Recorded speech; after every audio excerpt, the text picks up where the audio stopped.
నమస్తే తెలుగు ప్రజల గుండె చప్పుడు మన తెలుగు టీవీ స్పెయిన్ న్యూస్ కి స్వాగతం. కడప జిల్లా బద్వేలు శాసనసభ్యురాలు డాక్టర్ దాసరి సుధా పుట్టినరోజు సందర్భంగా ఎమ్మెల్యే నివాసం నందు వైఎస్ఆర్సీపీ నాయకులు కార్యకర్తలు అభిమానులు ఎమ్మెల్యే సుధాకు పుట్టినరోజు శుభాకాంక్షలు తెలిపారు.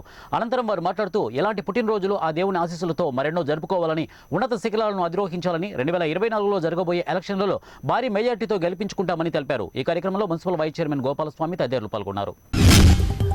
ఈ నెల 16న దేశవ్యాప్త భారత్ బంద్ను జయప్రదం చేయాలని ఏఐటీయూసీ రాష్ట్ర అధ్యక్షుడు రావులపల్లి రవీంద్రనాథ్ పిలుపునిచ్చారు. శుక్రవారం నాడు నగరంలోని సిపిఐ జిల్లా కార్యాలయం అమర్ భవన్లో ఆయన మీడియాతో మాట్లాడుతూ కేంద్రంలోని మోడీ ప్రభుత్వం కార్మిక, రైతు వ్యతిరేక విధానాలకు పాల్పడడంతో దేశవ్యాప్తంగా ఉన్న కార్మిక సంఘాలు 500 రైతు సంఘాలు కలిసి సంయుక్తంగా భారత్ బంద్ నిర్వహిస్తున్నాయని తెలిపారు. వ్యవసాయం, నల్ల చట్టాలు, లేబర్ కోడ్ చట్టాలు రద్దు చేసేంత వరకు తమ పోరు ఆగదని హెచ్చరించారు. 2024 పార్లమెంటు ఎన్నికల్లో మోడీ ప్రభుత్వాన్ని ఓడించడమే లక్ష్యంగా అదే నినాదంతో దేశవ్యాప్తంగా కార్మికులు, రైతులు ఏకమయ్యారని రవీంద్రనాథ్ వివరించారు. చిత్తూరు జిల్లా కుప్పం శ్రీ ఓం శక్తి అమ్మవారి దేవస్థానంలో కమిటీ సభ్యులు ఘనంగా పూజ, అన్నదాన కార్యక్రమం నిర్వహించారు. ఆలయ కమిటీ సభ్యులు గురుస్వామి మంజుల, మురుగేష్, మునియప్ప, బాలాజీ ఆధ్వర్యంలో ఘనంగా పూజా కార్యక్రమాలు నిర్వహించడం జరిగింది. ఈ కార్యక్రమానికి భక్తులు భారీ సంఖ్యలో పాల్గొన్నారు. అమ్మవారిని దర్శించుకున్న భక్తులకు ప్రసాదాలు అందజేయడం జరిగింది. ఈ సందర్భంగా ఆలయ అర్చకులు బాబు మాట్లాడుతూ దేవాలయం నిర్మించి 35 సంవత్సరాలు కావస్తోందని, అప్పటి నుంచి ప్రతి సంవత్సరం అమావాస్య రోజున ఘనంగా పూజా కార్యక్రమాలు నిర్వహించడం జరుగుతుందని, అమ్మవారిని దర్శించుకోవడానికి వచ్చిన భక్తులకు అన్నదాన కార్యక్రమం నిర్వహించడం జరిగిందని తెలిపారు.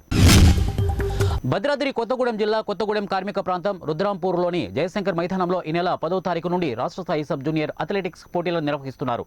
సింగరేణి సంస్థ area general manager Shalem Raju Jayashankar మైదానాన్ని సందర్శించి పోటీలకు సంబంధించిన ఏర్పాట్లను, ట్రాక్ను పరిశీలించారు.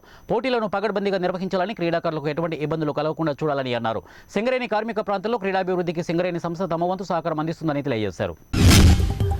అంబేద్కర్ కోనసీమ జిల్లా ముమ్మిడివరం మాజీ శాసనసభ్యుడు, తెలుగుదేశం పార్టీ రాష్ట్ర ఉపాధ్యక్షుడు దాట్ల సుబ్బరాజు పుట్టినరోజు వేడుకలు ఆయన అభిమానుల మధ్య కోలాహలంగా జరిగాయి. 4 మండలాల నుండి ఆయన అభిమానులు పోటెత్తడంతో పోలవరానికి వెళ్లే రహదారి పూర్తిగా వాహనాలతో నిండిపోయింది.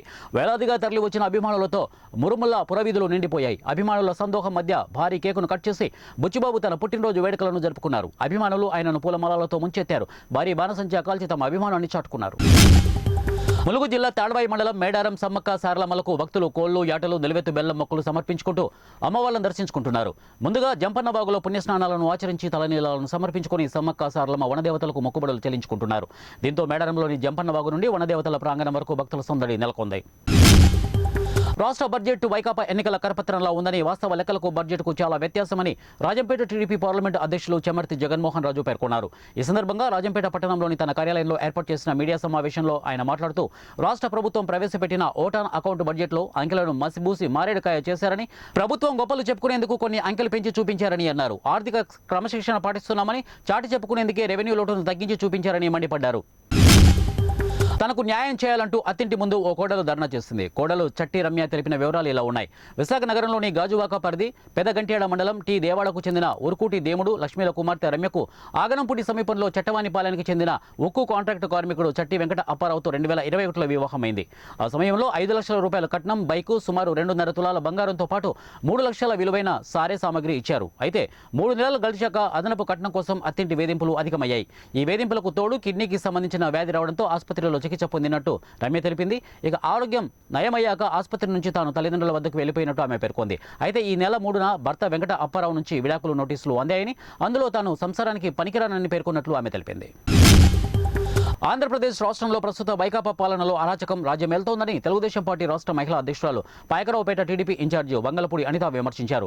అనకాపల్లి జిల్లా నియోజకవర్గ కేంద్రం పాయకరావుపేట మండలం పెంటకోటలో తెలుగుదేశం పార్టీ పల్లె పలకరింపు కార్యక్రమం చేపట్టారు. ఈ సందర్భంగా అనిత టీడీపీ శ్రేణులతో కలిసి ఇంటింటికి తిరిగి తెలుగుదేశం, జనసేన పార్టీల అధికారంలోకి వచ్చిన తర్వాత ప్రవేశపెట్టనున్న సంక్షేమ, అభివృద్ధి కార్యక్రమాలను ప్రజలకు వివరించారు. ఈ సందర్భంగా అనిత మాట్లాడుతూ రాష్ట్రానికి టీడీపీ, జనసేన ఉమ్మడి ప్రభుత్వం రావాలని, నారా చంద్రబాబు నాయుడిని మరోసారి ముఖ్యమంత్రిగా చూడాలని మహిళలు కోరుతున్నారని అన్నారు. ప్రజా సమస్యలపై చర్చించాల్సిన వైకాపా ఎమ్మెల్యేలు అసెంబ్లీకి డుమ్మా కొట్టి సినిమాలకు వెళ్లడం హాస్యాస్పదంగా ఉందని అన్నారు.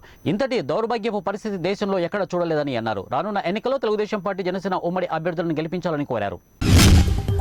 జనసేన తెలుగుదేశం పార్టీ ఉమ్మడిగా పోటీ చేసే అభ్యర్థుల జాబితా మరో 10 రోజుల్లోగా విడుదలయ్యే అవకాశం ఉందని జనసేన పార్టీ రాష్ట్ర ప్రధాన కార్యదర్శి కొణిదెల నాగబాబు అన్నారు. విశాఖ నగరంలోని పెందుర్తి నియోజకవర్గం పరిధిలోని ఒక ప్రైవేటు కళ్యాణ మండపంలో విశాఖ గ్రామీణ జిల్లా జనసేన పార్టీ అధ్యక్షుడు పంచకర్ల రమేష్ బాబు అధ్యక్షతన గురువారం పార్టీ నాయకులతో ఆత్మీయ సమావేశం నిర్వహించారు. ముఖ్య అతిథిగా పాల్గొన్న నాగబాబు సమావేశానంతరం మీడియాతో మాట్లాడుతూ జనసేన కార్యకర్తలు వీర మహిళలకు దిశానిర్దేశం చేయడానికే సమావేశం నిర్వహించామని అన్నారు.